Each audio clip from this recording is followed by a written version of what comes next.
America has often been called the land of opportunity because of its promise to offer the chance for success to those who answer the call. While finding work may sound easy, it's not always as simple as it seems to land a job in the changing economic landscape of America. If you're relatively new to the job market, there are certain challenges you'll need to overcome to compete. The information in this video will help you meet those challenges.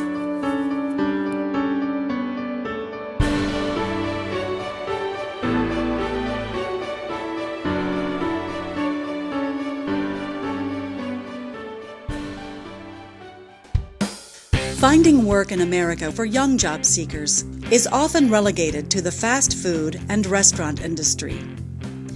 Employers say they want experience, but are not often willing to give it to young job seekers. But we've done the work and identified hundreds of good resume-building jobs available to young workers if you just know how to present yourself and your particular set of skills. We just discussed over what work I'd done in school, and then also I let them know that, I might not have as much experience as other people that you're looking at, but I'm eager to learn and grow. The outlook for young job seekers can be disconcerting. According to a new Rutgers University report, only 3 in 10 high school graduates from the classes of 2006 through 2011 have found full-time employment. The numbers are particularly dire for students who graduated after the financial crisis erupted in 2008, with only 16% who graduated through the recession employed full-time. Overall, nearly half of high school graduates during that period are looking for full-time work, including 30% who are jobless and 15% who have part-time positions. By comparison, roughly half of the college graduates over the last 5 years do not have full-time work. The important thing for young job seekers is that you have to look like you want the job.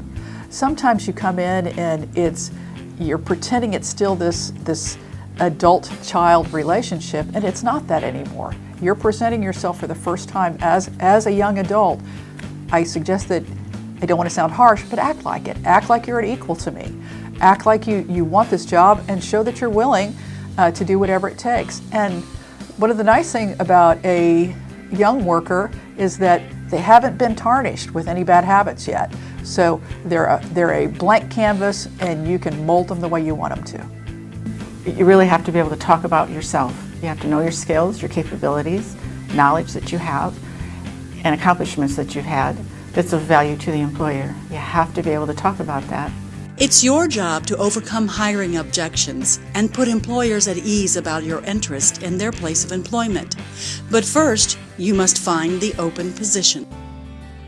Most people find their job most quickly if they know exactly what they can provide and then go after the appropriate target market. So if you know exactly the company or the industry that you want to target, then you learn what strategies you need to use for that market. Most people find open positions really through word of mouth. You would think first instinct would be through the internet.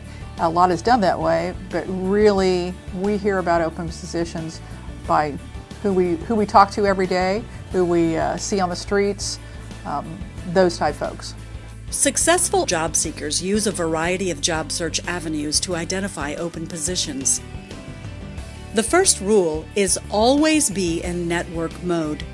That means letting your friends, family, and social media contacts know that you are looking for work.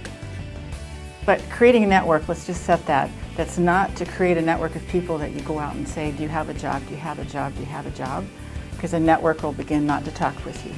You're creating a network to gather information to be better about targeting that particular industry. And you don't want to just let them know one time and that's all. You should stay in regular contact with them, particularly with your key connections that seem most likely to help you. One of the strategies that I use for networking is I sit and I put down categories. Who do I know from my work life? I've worked in a couple of different industries, worked with quite a few different people. So who are the people that I want to connect with that I've worked with before? Then I start with my family. Usually I start with them first because I know them the best.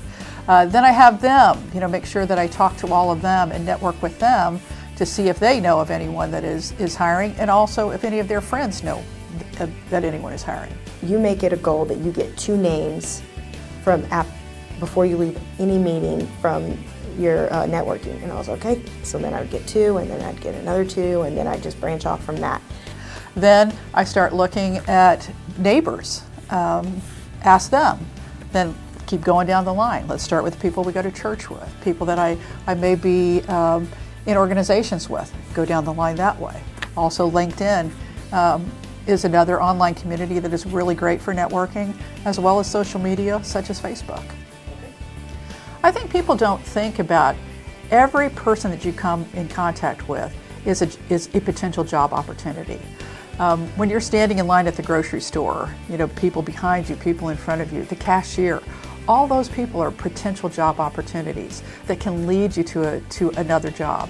So instead of just saying, I've got to get home and sit down in front of the computer and do research on internet sites, or I have to go target specific companies, talk to the people around you. They are the ones that are going to know what's going on in the community.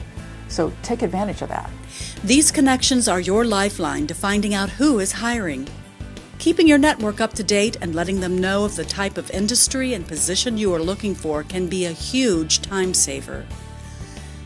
If you're looking for postings, it can be good for particular occupations. It can be very good for technical people. So they go and put their parameters into the website, and they get a list of jobs that are out there and available. That's the pro. The con is people are using too many websites. They're using too wide of a parameter, so every week they're plowing through several hundreds of jobs. That takes a lot of time. The processing takes a lot of time.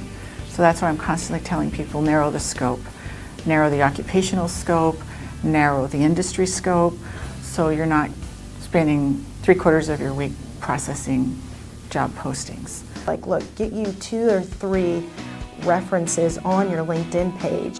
LinkedIn is one of the top social networks for learning about jobs, for finding out information about a company or an individual, and it's a great way to connect yourself to someone at an organization who may be in a position of hiring. LinkedIn can be a way to find the jobs that are newly open or about to become open.